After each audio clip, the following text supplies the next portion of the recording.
Kadang-kadang ada suami yang galak, ada yang kasar, ada yang nendang, yang mukul, yang ngomel mulu kayak Bu Rofiqah tadi nanya. Masya Allah.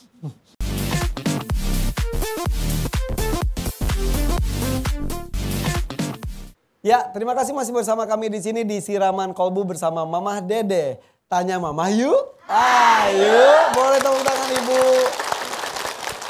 Bu, sebelum kita dengarkan tausiah dari Mamah Dede, boleh nggak saya pantun dikit? Boleh. Jalan-jalan ke kota Mekah. Hati-hati ibu kesasar. Niat jadi istri solehah, tapi suami suka kasar. Oh. Lawan kata Bu Rofiqah. Lawan. Mah banyak kasus seperti itu mah, katanya KDRT, ya. Katanya kekerasan dalam rumah tangga. Tapi betul kata Mama bisa dengan fisik atau omongan. Betul, silakan Mama. Pertama KDRT, lama-lama KDRW. Naik tingkat. Bismillahirrahmanirrahim. Assalamualaikum warahmatullahi wabarakatuh. Alhamdulillahi dzikrihi tatmainnul qulub wa bi fadlihi tubbaru dzunub.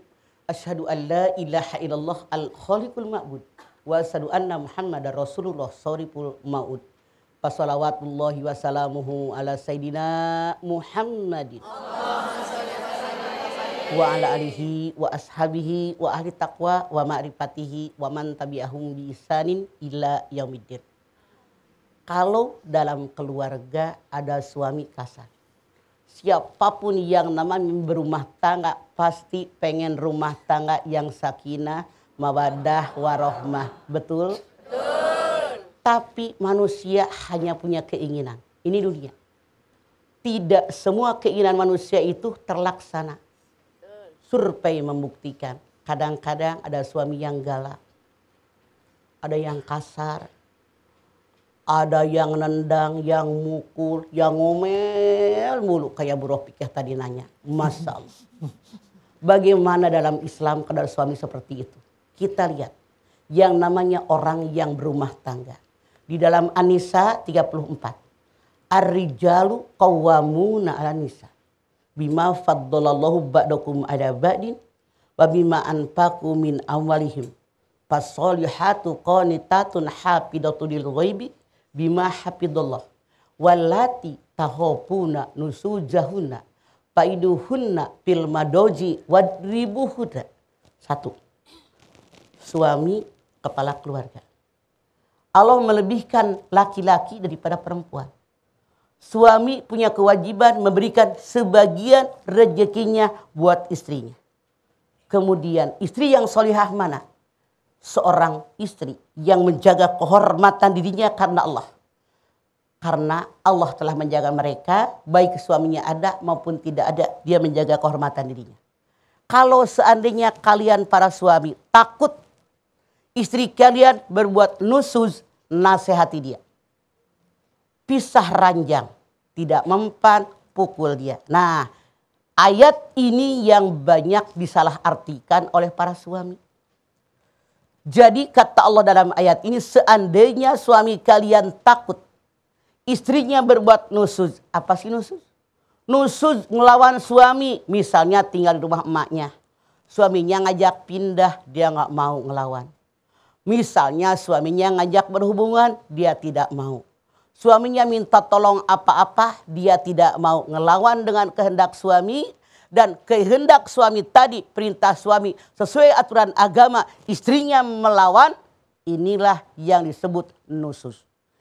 Kalau kalian para suami takut istri kalian berbuat nusuz, Allah dalam ayat ini mengatakan 3 cara mengatasi istri yang nusuz. Saya yakin yang di sini baik-baik semua, lihat dari kedipannya. Coba ngedip. Amin, insyaallah. Istri yang baik. 1.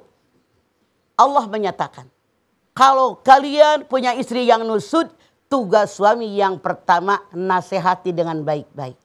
Diajak ngobrol, kenapa begini, tukar pikiran. Berdiskusi, nasihati di istri Anda, karena Anda kepala keluarga, titik. Ternyata dinasehati nggak mempan, ngelawan mulu nih istri. Yang kedua, pisah ranjang. Kenapa pisah ranjang? perempuan-perempuan yang masih muda kan nafsu biologisnya masih tinggi. Kebutuhannya masih banyak. Beda dengan nenek-nenek. Makanya kata Allah dalam ayat ini, kalau dia masih melawan dinasihati nggak mempan, tahapan yang kedua pisah ranjang. Siapa tahu dengan pisah ranjang dia punya kebutuhan, punya keinginan yang tidak terlampiaskan. Lalu dia berpikir, berubah sikapnya menjadi orang yang benar sesuai dengan aturan agama. Titik. Seandainya istri tadi udah pisah ranjang tapi tidak juga mempan, maka Allah menyatakan tahapan yang ketiga, wadribuhunna, boleh dipukul. Namun maaf, bukan memukul dak. Apalagi dengan pukulan yang mematikan, yang melukai, yang membuat lebam, yang membuat patah tulang misalnya, salah. Memukul di sini bukan untuk menyakiti, tapi mendidik bahwa yang engkau kerjakan suami nggak suka. Rasul mengajarkan, seandainya bandel istri kada nusuk, dipukulnya pakai siwak. Ibu tahu siwak? Sagede kieu? Sakit henteu? Henteu. Gambarannya sikat gigi tah gitu. Tapi jadi salah. Pakai sikat gigi tapi sampai patah. Enggak ya mah. Sikat gigi hotel. Tapi berarti gitu dong mah, gitu ya? Gitu. Tidak menyakiti kan? Tapi menyadarkan bahwa yang kau lakukan itu salah. Yang salah mana? Digebugin. Saya beberapa kali mak-mak datang ke rumah. Mengadukan hal suaminya. Istrinya lagi nyuci pan. Ngomong apa suaminya, bininya bilang tanggung lagi nyuci. Disamperin bininya penggilesan pan. Ya Allah. Kemana pikiran suaminya? Kemana hati dia? Tidak adakah rasa kasih, rasa sayang dengan istri Anda? Sampai pada biru. Ada kaso di samping rumahnya. Pakai kaso. Ya ini Allah. Kenyataan. Wah kalau gitu mah foto, laporkan polisi, visum ya mah. Justru. Jadi Bu, kalau ada suami yang melakukan ini dalam Islam dosa. Yang disebut memukul yang pertama. Jangan sampai melukai, menyakiti. Yang kedua. Suami boleh mukul istri kalau punten. Di awalnya tidak ada masalah. Kalau ada masalah udah emosi kan pasti kenceng. Makanya guru-guru mengatakan, ahli pendidikan mengatakan, kalau kita lagi marah dengan anak, jangan mukul saat itu, redakan dulu hati Anda. Begitu reda emosi Anda baru mukul anak. Kekuatannya beda. Itu juga cuma sholat. Ya, gitu ya gitu. Jadi kan suka ada yang emaknya marah sama anaknya. Misalnya main bola, baju seragam SD-nya kotor. Emaknya marah, bak. Anaknya sampai nangis sesenggukan. Begitu tidur pada ngegempeng, tahu nggak ngegempeng itu? Biru berbekas. Ngagempeng. Itu baru nyesel. Nah, jangan terjadi ini. Begitu pula yang namanya mukul istri. Tidak boleh menyakiti. Makanya tidak boleh memukul istri dalam kondisi emosi. Redakan dulu. Mukulnya lalaunan. Gitu kan. Kemudian apalagi? Jangan sampai Anda ada alasan yang lain seorang suami melampiaskan emosinya dengan memukul istri Anda. Misalnya, dia usaha dengan orang lain. Ditipu sama orang. Kesel nggak? Kesel. Sama orang itu nggak berani ngelawan. Istri jadi samsak, sansak. Ini yang salah. Ya Allah. Karena istri bukan untuk disakiti. Untuk disayangi, untuk dimanjakan, untuk melayani kebutuhan Anda. Dia yang mengandung anak Anda, dia yang menyusukan anak Anda, dia yang merawat anak Anda. Coba para suami pikirkan. Oke, makanya tidak boleh menyakiti istri. Lihatlah tanda merah di pipi, bekas gambar tanganmu. Arapaleun ari nyanyi mah. Coba lamun ayat diteruskeun mah. Oke, makasih Mama, mudah-mudahan ya. Dan juga di hukum di Indonesia juga para istri juga sudah dilindungi. Kalau itu bisa dilaporkan langsung Mama ya. Oke, nah sekarang selanjutnya boleh bertanya, boleh ada hubungannya dan tema kita hari ini, boleh beda juga nggak apa-apa Mama ya? Boleh? Tergantung Mama tinggal nyaut doang sok. Siapa yang mau nanya? Saya di sini dulu yang merah, silakan. Yang mana? Mangga. Assalamualaikum warahmatullahi wabarakatuh. Waalaikumsalam warahmatullahi wabarakatuh. Tanya Mama yuk. Ayo. Nama saya Nur Hayati dari Majelis Taklim Baitut Taqwa, Kampung Wangkal Asem, Cikarang. Oke, Kampung Asem. Iya, silakan Bu Nur Hayati. Di luar tema ya, Ma. Sok. Boleh. Bagaimana menghadapi orang yang tidak mau membayar hutang kepada kita, sedangkan kita sudah menagih berkali-kali, tapi nggak ada niatan untuk membayar, malah dia benci sama kita. Waduh, sebut namanya sekarang, siapa itu? Yang pertama, Bu Nur Hayati. Kasus bukan hanya Anda. Kita semua ngalami. Puluhan tahun dengan usia saya. Kalau lihat Gilaci, wih, tebal-tebal tubuh kayak 5 pan. Satu. Kalau ada orang berutang, udah kita tagih tidak bayar. Ya Allah, berikan dia rezeki biar bisa bayar utang kepada saya. Titik. Ternyata nggak bayar juga. Ganti doanya. Ya Allah, dia nggak bayar.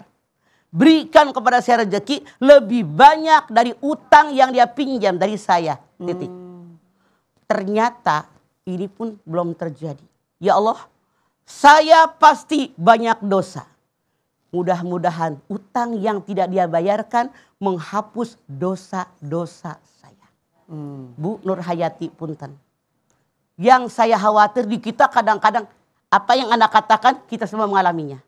Lagi mau minjemah bager pikarunyaun. Tahu nggak pikarunyaun? Iya. Mengenaskan. Begitu ditagih galakan dia. Ini mah kayaknya udah satu skenario begitu rata-rata. Jadi bagaimana sekarang? Yang selanjutnya bagaimana? Udah kita doain biar dia kaya? Enggak. Udah kita berdoa biar rezeki di kita ada? Udah kita mohon biar menghapus dosa kita? Ternyata tidak terjadi. Maaf. Seandainya kita berpikir rasional, kata saya kan orang berpikir yang beda. Ya. Ibu punya rumah harganya berapa? Punya mobil harganya berapa? Punya suami harganya berapa? Masa suami dihargain? Tar dulu tunggu temalan heula. Punya anak 2-3 orang, berapa harga mereka? Punya perabotan di rumah, berapa harga mereka? Misalnya, orang tadi ngutang hanya 10 juta. Ternyata karena ibu maksa minta sama Allah, dibayarkan yang 10 juta, tapi yang dalam genggaman kita semuanya hilang. Pilih mana Bu Nur Hayati? Ya, pilih mana? Jawab. Bagaimana? Pilih yang 10 juta dibayar ke kita, apa pilih rumah, suami, anak-anak, dan kesehatan? Mana yang Anda pilih? Pilih rumah dan keluarga. Makanya maaf. Lahir, ada yang nggak bawa duit? Nggak ada. Ada yang pakai kudungan? Ada. Maksa amat. Lahir aja kita nggak bawa apa-apa. Sekarang segalanya ada, mati nggak dibawa.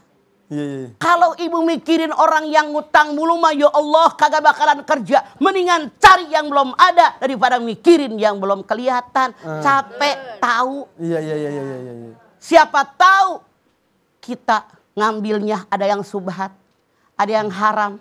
Maka dengan orang tidak bayar tadi semoga menghapus yang haram dan yang subhat. Begitu berpikirnya. Jadi nggak makan hati. Mikirin yang belum bayar. Iya. Salah. Berpikir yang cerdas sebagai manusia. Iya. Dulu akhirnya kakak bawa apa-apa. Iya. Sombong amat baru segitu. Iya kalau 10 juta kalau utangnya 5 miliar mah ya bet aja lama.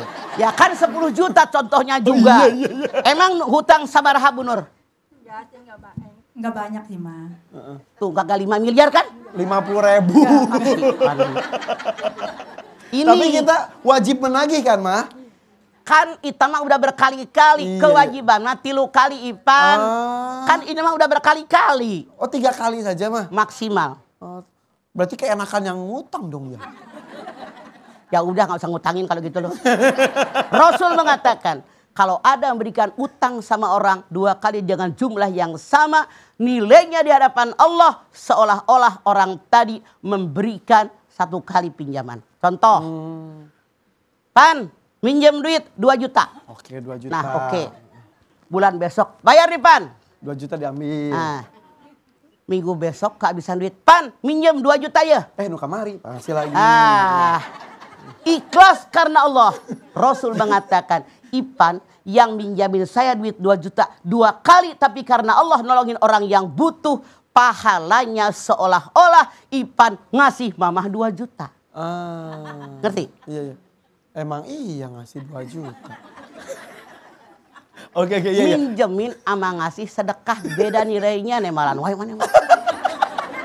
Tapi berarti kalau ada orang susah mau pinjem mah, ya udahlah kita niatkan sedekah aja. Sedekah gitu aja Mah, ya. makanya, Iya. kecuali 5 miliar tanya kadinya sabaraha maneh mah. Ya udah, yang jelas ya biasanya supaya nggak kepikiran pinjam 10 juta emang buat apa? Ya udah deh 2 juta buat kamu aja, nggak usah bayar. Ya Mah gitu. Iya. Gampang kan? Sini atuh dia 2 juta. Bercanda mah barusan. Oh gitu. Dasar korek tadi. Udah terjawab semuanya. Oke, Cik Nur. Iya. Terima kasih Mama. Assalamualaikum warahmatullahi wabarakatuh. Waalaikumsalam warahmatullahi wabarakatuh.